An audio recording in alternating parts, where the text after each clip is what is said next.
Ай сайын 6.000 күтіп отыр, bir қауындан ашпайды. 100.000 мынакей. Сирен Ергешбаева мамлекет тарабынан 6 баласы үчүн берилген жөлөк пулдан өткөн жылы баш тарткан. Ал социалдык келишимдин негизинде кайтарымсыз берилип жаткан 100.000 сом каражатты алып кулпуна эккен. Учурда жасаган аракети киреше берип, үй бүлө бюджетин толуктай баштады. Мен билген жер бар эле, ошону айттым. Беришти, Кудайга шүгүр. Анын огражденияси даяр жагаштары 25 сот сурадым эле, 13 сот чыкты. Калган жер жанып кеткен да.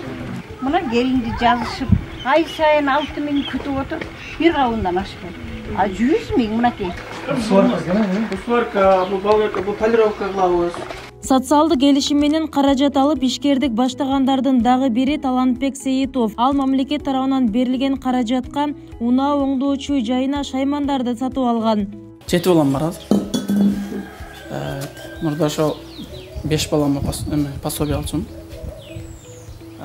Кийин 6 балама болгондо уже мына соцконтракт неметтим. Ушул майда чүтөлөрдү алып кылып отур. Жарымын уже базарда тип өткөрдүк, мына светтен үчүн.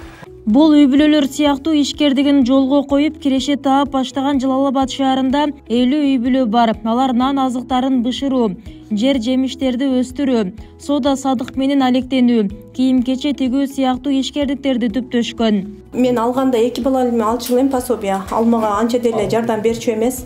Азыр мен аврилог алдым, анан тигип кошумча эметкене материал каражаттарыма, анан мындай пар үтүктөрдү алдым. Келечекте дагында мындан дагы келечекте мындай ишимди дагында эметкенге аракет кылып жатам.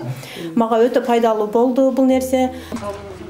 Социалдык келишим долбоорунун максаты аз камсыз болгон үй бүлөлөрдү оор турмуштук кырдаалдан чыгарууга түрткү берүү жана эмгекке тартуу менен жашоо сапатын жакшыртуу болуп саналат. Бүгүн президенттин облустагы өкүлү жана Жалал-Абад шаарынын мэри тийиштүү жетекчилер менен биргеликте кайтарымсыз берилген каражатка ишкердик баштаган аз камсыз болгон үй бүлөлөрдөн кабар алышты. Муктаж болгон үй бүлөлөрдү биз карап чыгып атабыз.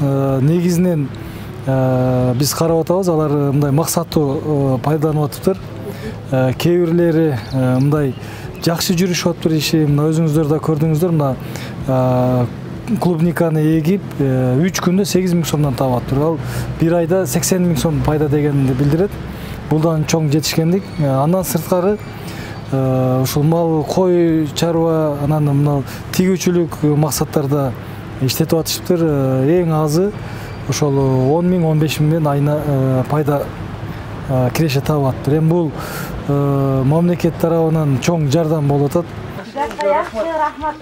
Белгилей кетсек, министрлер кабинетинин социалдык контракттын негизинде социалдык жардам көрсөтүү жөнүндө токтомун ишке ашыруу максатында шаардык эмгек социалдык камсыздоо жана миграция башкармалыгы тарабынан 2022 жылы Жалал-Абад шаарындагы аз камсыз болгон 50 үй бүлөгө 100.000 сомдон акча каражаты берилген болсо, быйыл 75 үй бүлөгө каражат берилди. Бүбүсара Орозалиева, Шерзат Эгембердиев, 7 канал, Жалал-Абад.